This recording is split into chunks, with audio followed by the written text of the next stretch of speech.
मंत्री म्हणून विधान भवनामध्ये प्रवेश करत आहे आणि आज पहिला दिवस आहे. बघू काय काय आज फक्त मंत्र्यांचे परिचय वगैरे असं होणार आहे कामकाजामध्ये. चांगलं वाटतंय. लाडक्या बहिणींप्रमाणे आता एकंदरीत काल स्वतः देवेंद्र फडणवीस म्हटलं की गेल्या वेळी एकच महिला मंत्री होती, यावेळी 300 पटीने वाढ झालेली आहे. यापुढे सुद्धा वाटतं आणखी संख्या वाढेल.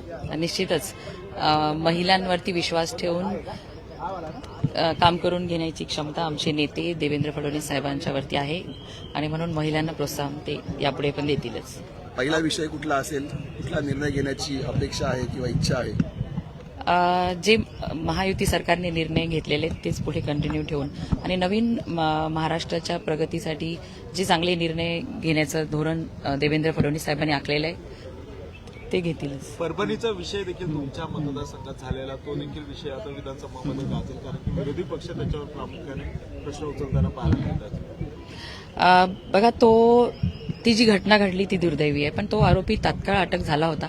त्यानंतर जे काही दंगा झाला आणि काल एका जणाचा मृत्यू झाला, तो मॅजिस्ट्रेट कस्टडीमध्ये असताना त्याचा मृत्यू झालेला आहे आणि चांगल्या पद्धतीने पोलीस प्रशासन तिथली परिस्थिती हाताळत आहे आणि आज पण बंदचं पुकारलेलं आहे. त्यामुळे आज पण शांततेत शहर व्यवस्थित पूर्वत होऊन जाईल. आता पण सातत्याने बंद केला जातोय, आर्थिक नुकसान होतंय, मोठ्या संख्येने लोकांना त्रास होतोय. पूर्वपदावर कधीपर्यंत येऊ शकतं एकंदरीत? आजचा बंद आहे, उद्या परवापासून पूर्वपदावर येईल. कारण की बघा, तो जो व्यक्ती मृत्युमुखी पडलेला आहे त्याचं पोस्टमॉर्टम करण्यासाठी संभाजीनगर येथे पाठवण्यात आलेलं आहे आणि तो हार्ट अटॅकने गेला असं प्रथमदर्शी दिसतंय. त्यामुळे त्याचं आल्यानंतर कळून जाईल आणि लोकांनीही कायदा व सुव्यवस्था स्वतःच्या हातात घेतलं नाही पाहिजे, शांतता राखली पाहिजे.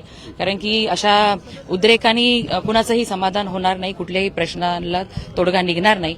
ज्या आरोपींनी संविधानाची विटंबना करण्याचा प्रकार केला तो कैदेत आहे, त्याला कायद्यानुसार शिक्षा होणारच आहे. त्यामुळे सर्वांना मी आवाहन करते, सर्वांनी शांतता राखायला पाहिजे. धन्यवाद.